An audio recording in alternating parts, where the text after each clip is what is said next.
السلام علیکم ورحمۃ اللہ وبرکاتہ۔ بسم اللہ الرحمن الرحیم۔ اللہم لک الحمد یا اللہ والصلاة والسلام علیکہ یا رسول اللہ صلی اللہ تعالی علیہ وسلم۔ ناظرین محترم، قربانی کے ایام قریب ہے۔ بعض دفعہ بہت سارے احباب یہ سوال کرتے ہیں کہ ہم نے اپنی طرف سے ایک سال قربانی کر لی ہے، اب ہم یہ چاہتے ہیں کہ اس سال ہم اپنے بچے کے نام پر قربانی کریں، پھر کسی سال بہن کے نام پر، بیوی کے نام پر، اور گویا کہ ہر سال کسی اور کے نام پر ہم قربانی کریں۔ تو کیا ہر سال اس بندے کو اپنے نام پر قربانی کرنا ضروری ہے، یا ایک مرتبہ اس نے زندگی میں قربانی کر لی، پھر آئندہ سال وہ کسی اور کے نام پر، پھر کسی اور کے نام پر، اور اس طریقے سے کیا ہر سال وہ گھر کے دیگر افراد کے نام پر قربانی کر سکتا ہے یا نہیں کر سکتا؟ آئیے آج اسی کو سماعت کر لیں اور اپنی معلومات میں اضافہ بھی کریں۔ آئیے قربانی کے حوالے سے اس اہم مسئلے کو آپ سماعت کریں، مگر اس سے پہلے میں گزارش کروں گا کہ اگر ابھی تک آپ نے ہمارے چینل کو سبسکرائب نہیں کیا تو آپ ابھی ہمارے چینل کو سبسکرائب کر دیں اور بیل بٹن دبانا نہ بھولیں، تاکہ ہماری آنے والی ہر نئی اسلامی اور روحانی ویڈیو کی نوٹیفیکیشن سب سے پہلے آپ تک پہنچے۔ اور دیگر مسائل کے لیے بھی آپ آئی بٹن پر کلک کریں، انشاءاللہ العظیم قربانی کے دوسرے مسائل بھی انشاءاللہ وہاں سے آپ دیکھ سکتے ہیں۔ ناظرین محترم، جس طریقے سے سوال کسی نے پوچھا کہ کیا قربانی اس بندے پر کیا ہر سال واجب ہے، یا ایک سال اگر اس نے ادا کر لیا تو واجب ادا ہو گیا، اور پھر اب دوسرے سال وہ کسی اور کے نام پر، گھر ہی کے افراد ہیں ان کے نام پر وہ قربانی کر سکتا یا نہیں؟ تو یاد رہے، جس پر قربانی واجب ہو اس کو خود اپنے نام سے قربانی کرنا واجب ہے۔ اگر اپنی طرف سے نہ کرے گا بلکہ گھر کے کسی بھی فرد کی طرف سے کرے گا تو اس کے ذمے سے واجب ساقط نہیں ہوگا، ختم نہیں ہوگا، بلکہ واجب باقی ہی رہے گا۔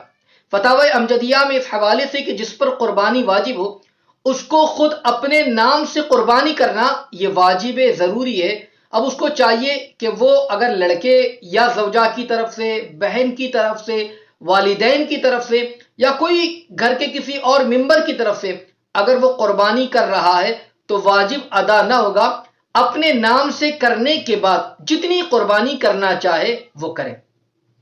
مگر اس پر اگر قربانی واجب ہے تو سب سے پہلے وہ اپنے نام پر قربانی کرے، اور پھر اس کے بعد جس کسی کے نام پر جتنی قربانی کرنا چاہے وہ کرے، اس میں کوئی حرج نہیں، کوئی مضائقہ نہیں۔ مگر جب کہ واجب کو ادا نہ کرنا اور دوسروں کی طرف سے نفل ادا کرنا یہ بہت بڑی غلطی ہے، اور پھر بھی دوسروں کی طرف سے اگر اس نے جو قربانی کی ہے وہ قربانی تو ادا ہو جائے گی، مگر یہ شخص واجب کو ادا نہ کر کر بہت بڑا گنہگار ہوگا۔ اور اگر ایام نحر باقی ہے، یعنی قربانی کے ایام ابھی ختم نہیں ہوئے ہیں، تو اب یہ خود اپنی طرف سے قربانی کر لیں، اور اگر قربانی کا ایام گزر گئے ہیں تو اتنی قیمت وہ صدقہ کرے۔ پتہ چلا کہ قربانی جو واجب ہے تو اب اس کے لیے ضروری ہے کہ وہ قربانی خود کرے، پھر جس کسی کے نام پر بھی قربانی کرنا ہو وہ قربانی کر سکتا ہے۔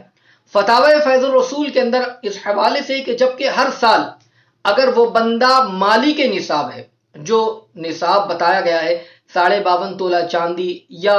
اتنی رقم اگر اس کے پاس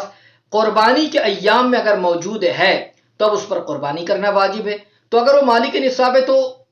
تو اس پر قربانی کرنا واجب ہے، وہ سال اپنے نام پر قربانی کرے گا۔ اور اگر ہر سال اس کے پاس اتنی دولت ہے، یعنی وہ مالک نصاب ہے، تو ہر سال مالک نصاب ہونے کی صورت میں جس طریقے سے زکوٰۃ واجب ہوتی ہے، جس طریقے سے صدقہ فطر اس کو دینا ہوتا ہے، اسی طریقے سے اگر ہر سال وہ مالک نصاب ہے تو ہر سال اسے قربانی کرنا ہوگا۔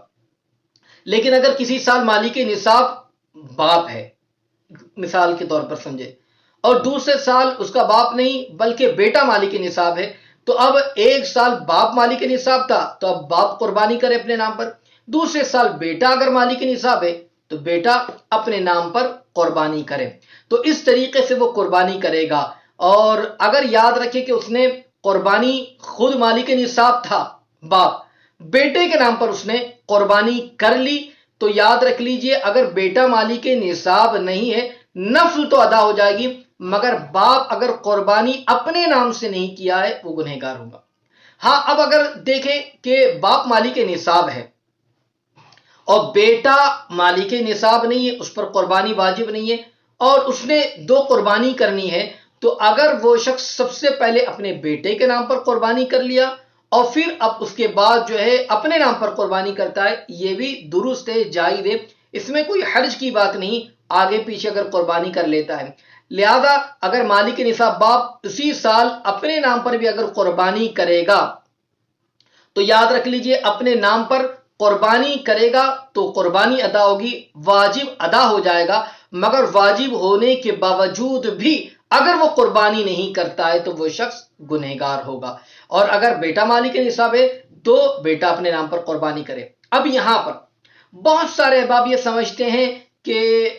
والد کے نام پر، گھر کے بڑے ابا ہیں تو ان کے نام پر ہم قربانی کر لیں، اب دیگر افراد جو گھر کے ہیں ان کے نام پر قربانی کرنے کی کیا ضرورت ہے، بڑے کے نام پر تو قربانی ہو گئی۔ یا بعض حضرات یہ شوشہ چھوڑتے ہیں سارے گھر والوں کے طرف سے ایک قربانی کر لو، یہ درست ہے۔ یاد رکھ لیجئے اگر گھر میں والد موجود ہے وہ مالک نصاب ہے،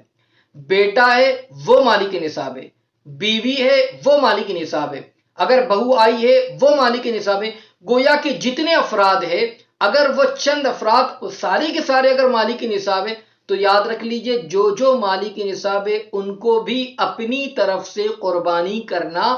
واجب ہے۔ ایسا نہیں کہ والد کے نام پر قربانی کر لی تو گھر کے سارے افراد بری الذمہ ہو جائے، ایسا نہیں ہے، بلکہ والد اپنے نام پر قربانی کریں، والدہ اپنے نام پر قربانی کریں، گھر کے دیگر افراد جن کے اوپر قربانی واجب ہے وہ اپنے نام پر قربانی کر لیں۔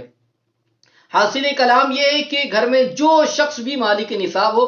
اگر وہ چاہتا ہے کہ جو ہر سال اگر وہ مالک نصاب ہے تو یاد رکھ لیجئے کہ وہ اپنے نام پر قربانی کرے گا۔ ہاں اب اگر قربانی اپنی طرف سے اس نے ادا کر لی ہے، اب وہ یہ چاہتا ہے کہ میں کسی اور کے نام پر بھی قربانی کروں، گھر کے کسی اور فرد کے نام پر قربانی کروں، کسی بزرگ کے نام پر، تو یاد رکھ لیجئے وہ نفل قربانی ادا کرے گا تو سبحان اللہ اس کو ثواب بھی ملے گا، مگر سب سے پہلے اسے اپنے نام پر قربانی جو اس پر واجب ہے اسے ادا کرنا ہوگا۔ تو اس چیز کو یاد رکھ لیجئے، اور قربانی کے ایام قریب ہے، اگر آپ مالک نصاب ہے سب سے پہلے آپ اپنے نام پر قربانی کریں، اور پھر جو بھی گھر کے افراد ہیں اگر ان پر قربانی واجب نہیں ہے ان کے نام پر بھی اگر اللہ نے دیا ہے آپ قربانی کریں گے، انشاءاللہ ان کو بھی اس کا ثواب